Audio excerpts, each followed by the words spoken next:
अश्रद्धानाः पुरुषा धर्मस्यास्य परन्तप अप्राप्य मां निवर्तन्ते मृत्यू संसार वर्त्मनि.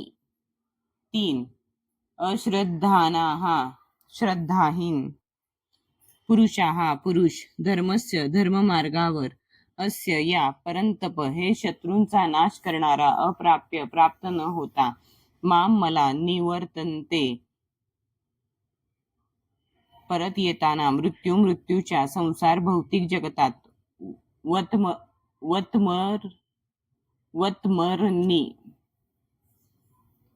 वर्तमनी मार्गावर.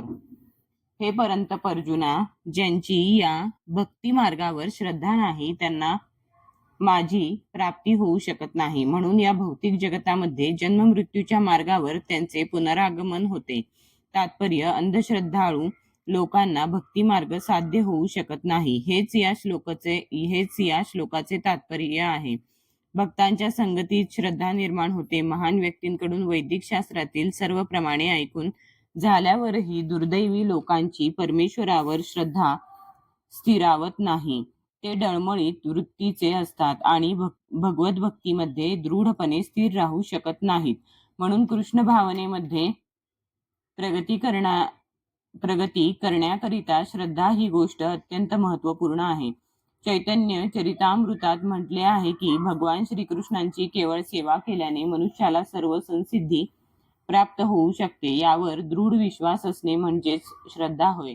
याला वास्तविक श्रद्धा असे म्हणतात. श्रीमद भागवतात 4.31.14 सांगितल्याप्रमाणे यथा तरोर मूल निषेचनेन तृप्यन्ति ततस्कंध भुजोपशाखाः प्राणोपहाराश्च यथेंद्रियाणां तथैव सर्वारहणमच्युतेजा. वृक्षाच्या मुळाशी पाणी घातल्याने वृक्षाच्या शाखा, डहाळ्या, पाने इत्यादी सर्व काही टवटवीत होतात आणि पोटाला अन्न पुरविल्याने शरीराची सारी इंद्रिये तृप्त होतात. त्याचप्रमाणे भगवंतांच्या दिव्य सेवेमध्ये युक्त झाल्याने सर्व देवदेवता आणि इतर जीव आपोआपच संतुष्ट होतात. म्हणून भगवद्गीतेचे अध्ययन केल्यावर आपण लागलीच या निष्कर्षाप्रत आले पाहिजे की मनुष्याने इतर सर्व उद्योगांचा त्याग करून भगवान श्रीकृष्णांच्या सेवेचा स्वीकार केला पाहिजे. जीवनाच्या या तत्वज्ञानाविषयी खात्री पटणे म्हणजे श्रद्धा होय. या श्रद्धेचा विकास करणे म्हणजेच कृष्ण भावनेची पद्धती होय.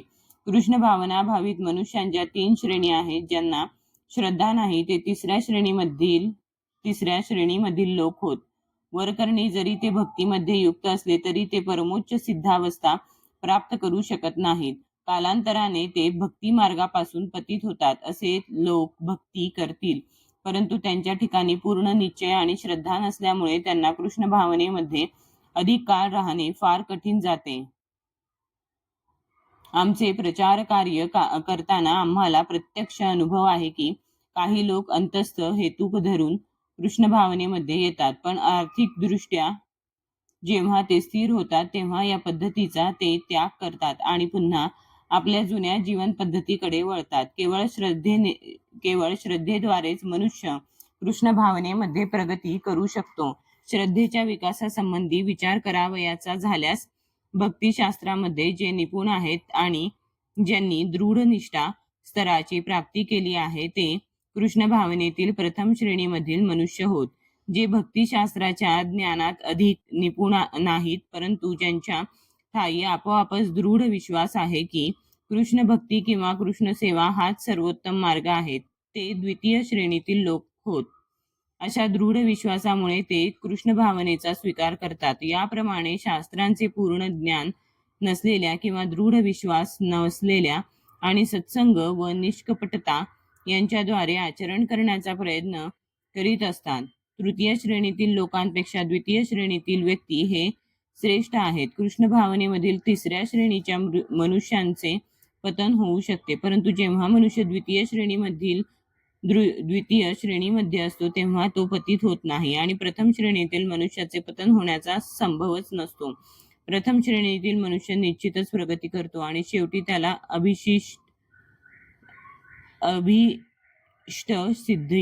अभिष्ट सिद्धी प्राप्त होते. कृष्ण भावनेतील तृतीय श्रेणीमधील मनुष्यांचा विचार केल्यास जरी त्याला विश्वास असला की कृष्ण भक्ती शुभकारक आहे, तरीही श्रीमद भागवत आणि भगवद्गीतेसारख्या शास्त्रांमधून श्रीकृष्णांचे पुरेसे ज्ञान प्राप्त झालेले नसते. काही वेळा कृष्ण भावनेतील या तृतीय श्रेणीच्या लोकांचा कर्मयोग आणि ज्ञानयोगाकडे थोडासा कल असतो आणि म्हणून ते कधी कधी विचलित असतात. परंतु जेव्हा कर्मयोग किंवा ज्ञानयोगाचा संसर्ग नष्ट होतो तेव्हा ते द्वितीय श्रेणीतील किंवा प्रथम श्रेणीतील कृष्ण भावना भावित मनुष्य होतात. श्रीकृष्णांवरील श्रद्धेच्याही 3 श्रेणी आहेत आणि त्यांचे वर्णन श्रीमद भागवतात करण्यात आले आहे. श्रीमद भागवतातील 11व्या स्कंधामध्ये प्रथम, द्वितीय आणि तृतीय श्रेणींच्या आसक्तींचे वर्णन करण्यात आले आहे. भक्तीचे श्रेष्ठत्व आणि श्रीकृष्णांबद्दल श्रवण केल्यानंतरही ज्यांच्या ठिकाणी श्रद्धा नाही आणि ज्यांना वाटते की ही केवळ अनावश्यक प्रशंसा आहे, त्यांच्यासाठी जरी ते भगवत भक्तीमध्ये युक्त असले तरी हा मार्ग अत्यंत दुस्तर आहे. अशा लोकांना संसिद्धी प्राप्त करण्याची अत्यंत अल्प आशा आहे. म्हणूनच भक्तियोगाचे आचरण करण्यास श्रद्धेला अपार महत्व आहे.